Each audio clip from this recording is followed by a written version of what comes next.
Welcome to Ball Talks. My name is Riam. Today we're going to talk some Eastern Conference playoffs. So for the Raptors and Bucks, who do you guys like for that series? I'm gonna be honest, man. I like Milwaukee. I looked at the matchup, Jeez. and I just see Milwaukee in 7. I see Toronto. Toronto's fans in the playoffs are ridiculous. Their fans are always crazy in the playoffs. It gives them a big home court advantage.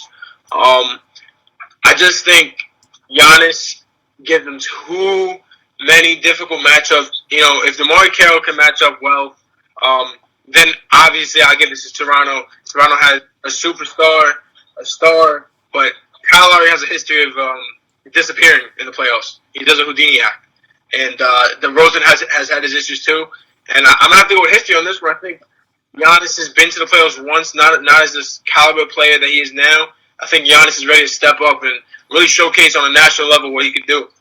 And so, honestly, I feel like this will be in 7. I think it'll go to Milwaukee. I think Jason Kidd will coach this team. I think Dwayne Casey is a great coach in the playoffs. He showed it. He creates great matchups. But I'm going to have to go with Jason Kidd on this one. I always like to compare the coaches because the matchups you can create as a team. For sure. But honestly, I just think Milwaukee's a deep team. They have a lot of unknown players that do their job and do it well. And I think they should be able to win the series. I got Toronto in 7. And it's just, like you mentioned, Kyle Lowry and DeMar DeRozan have a history of just disappearing in the playoffs. But they're the more well-rounded team. I think they'll pull out. The Toronto last season, they went 7 games with the Pacers. That was pretty time out. They should have won pretty easily. They kind of just went through the playoffs, and Kyle Lowry and DeMar DeRozan, they're the Brick Brothers in the playoffs. But in the end, I think they're the more well-rounded team. I think they'll pull out in Toronto in 7.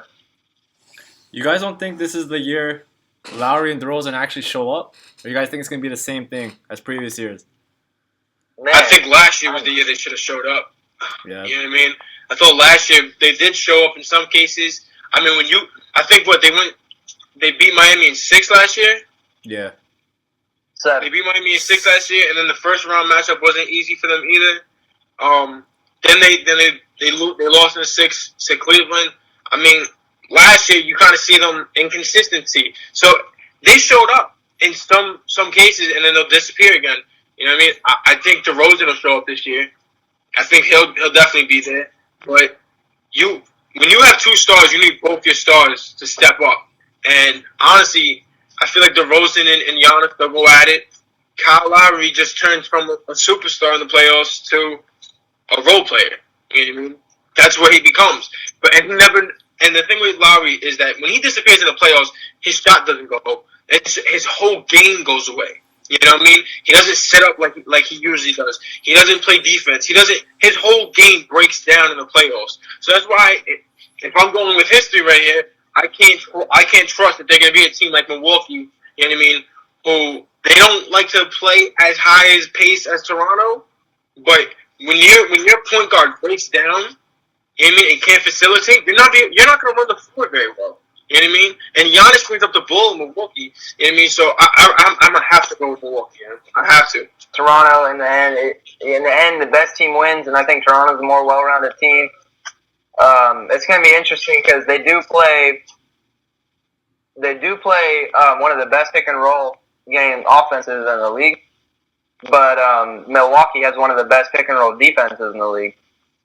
So I think that's part of the reason why I'm taking it to 7. But in the end, the best team wins, so I got Toronto at 7. I mean, I guess you could say that, but in the same sentence, Giannis really, he is their offense. He's their whole team basically. But they have guys that surround him that play good with him, like one of the Rookie of the Year candidates, Michael Brogdon. He plays over there. He's good. Henson, all those type of guys. The Dellavedovas. I don't know if he's playing the series, but in the playoffs, we've seen what he could do. He could be tenacious on defense. The last thing Toronto needs is a guy who can hound Lowry, a guy who get on Lowry, a guy who could disrupt Lowry's game. And like I said, I would like to see Toronto compete and put it all together, because if they put it all together, they give a run at Cleveland. But we've never seen them put it all together. Ibaka, how's that going to mess? Guys like to take over in the playoffs. You know what I mean? Ibaka he's been in the playoffs before. He's been there with two of the top 5 players in the NBA, 2 franchise players in Russell Westbrook and Kevin Durant. You know what I mean? So honestly, I don't know, man. I don't trust it. Valanciunas shows up always, but I just can't. I could see them winning, but you can't convince me that they are. So you said Bucks in 7. So in a game 7 in Toronto, you think Bucks will win? Brooklyn did it 2 years ago. That's true. And Toronto was crazy back then. That's true. Toronto went crazy, and Brooklyn did it 2 years ago. Even if Drake is there? Yeah, he was there. Who's there? But the thing with that Drake? Brooklyn team, they were way more experienced than this Milwaukee team. You know what I mean? Oh yeah, they had the vets. I mean, Milwaukee has a couple vets. You know what I mean? Jason Terry is a guy who's won a championship in the NBA before. Michael Beasley made a run last year. I think with Houston, he signed in on late with Dellavedova. Been to the finals, made a run. You know what I mean? And Dellavedova's been there when they had their backs against the wall. You know what I mean? So I guess you're right. No way as much experience as that Brooklyn team had. You know what I mean? But they're not a young, just sitting around team with no experienced vets. They have guys who not only sit on the end of the bench and have experience, but guys that are going to be playing in part of the game that have some experience. Man, every time you have to bring up that Daly might make a big impact, that means you know you're screwed. I mean, he did it with Cleveland. Yeah, that's true. He was a big role player. Yeah, he's a pest. And when he knocks down that 3, I don't want you're trying to convince me that Kyle Lowry. For you to tell me Toronto wins, I'm gonna be like, all right, Lowry's getting at least 18 and 10. DeRozan's dropping at least 25, and Valanciunas is giving me 18 and 10. I mean, look what they did last year. You know, they were breaking all over the place, but in the end, they were the most well-rounded team between Miami and Indiana. But I don't like the chemistry that they had. Listen, I'm looking at this team. Kyle Lowry just came off an injury. He's playing all right, but he disappeared in the playoffs. Has a wrist injury. We've seen, you know who has bad wrists? Valanciunas. He gets hurt in the playoffs sometimes. He got hurt last year in the playoffs. 2 years ago also. I'm sitting here, I'm looking at a full series, all right, with guys who can't stay healthy.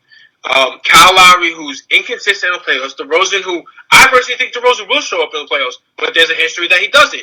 And I'm gonna have to go with the side where he'll drop his 20 to 25, but that's not gonna be enough to beat this team. I feel like Milwaukee's such a long team. And what I mean by long is they had guys who are over 6'7", who are athletic, who can play multiple positions, who could create multiple matchups. Serge Ibaka has an issue where he, especially in the playoffs, in the last 3 playoffs that he's been with 2 franchise players, he sits beyond the arc. And he likes to shoot. Instead of going down low and trying to box out and get his boards, he likes to sit beyond the arc and shoot. For a team like Toronto, that doesn't make sense. You have guys who can shoot already. Norman Powell, Cody Joseph. Those guys can do their now job. He has Dwayne Casey. Now he has Dwayne Casey instead of Billy Donovan. He had Scott Brooks and Billy Donovan. Dwayne Casey? He's been with Dwayne Casey for 2 months, bro. Right, I know. I'm saying Dwayne Casey. He's not going to let those shots fly. I mean, the Thunder operated around Westbrook and Durant doing whatever they wanted. I mean, that's basically their whole scheme of offense in the playoffs. And Ibaka kind of followed that by shooting. I think when you put, I don't think Ibaka is that much of a player with Toronto. I think he's more of a role player. Ibaka needs to be that much of a player if Toronto wants to win. You're not going nowhere. I just think he needs to be a role player to beat Milwaukee. Milwaukee has a better chance to win. I feel like Milwaukee will win because you don't have a guy who can sit there and stop Giannis Antetokounmpo from doing whatever he wants in the offense. Be a problem. Wow. Right, but he can't do that the whole series. He can't. I mean, I don't. That's what you say. LeBron does it the whole series. Curry did it when he had his season the whole series. But LeBron Giannis is a budding superstar. Superstar. LeBron gets gassed out, and I think Giannis is going to get gassed out. He's Giannis a problem. has to play so much. He's a problem, dude. Right, you gotta recognize when there's a problem on your hands. Giannis Antetokounmpo has Dwayne Casey and his staff staying up at night trying to figure out how the hell they're gonna stop that dude. Right. He's definitely a problem when he's on the court, but when he gets off the court, that's the problem. What are you talking about off the court? Well, when he gets on the bench, when he's doing so much, I he needs a rest. Well, I think Toronto's bench over Milwaukee, but I need guys who can finish. I need guys who can sit there and finish. Kyle Lowry has never shown me he could be a finisher in the playoffs.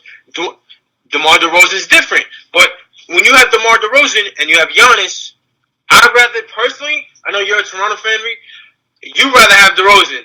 I like Giannis. Just my personal opinion. I like a guy who's long, who can get to the rim, all that stuff.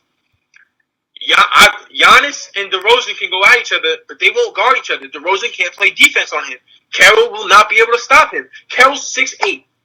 My man Giannis is like, what, 6'9", 6'11", 3 guy who's faster, fast feet. Name one guy on that team that can step up and guard Giannis for the whole series. No, honestly, there's no one. I mean, name one person in the league that can guard Giannis. LeBron, Kawhi Leonard. I can name a bunch of guys that can guard him. A bunch of guys can guard him. Anyone can guard Giannis, but no one can guard him really well because he's just too much of a freak. Okay, but guys can lock up DeRozan. Guys can lock up Lowry. Right, but no, we've never seen anything like the Greek Freak, man. He's lengthy. I mean, athletic. I mean, come on, he's insane. You're giving me an excuse of saying that you can't do anything about him, though.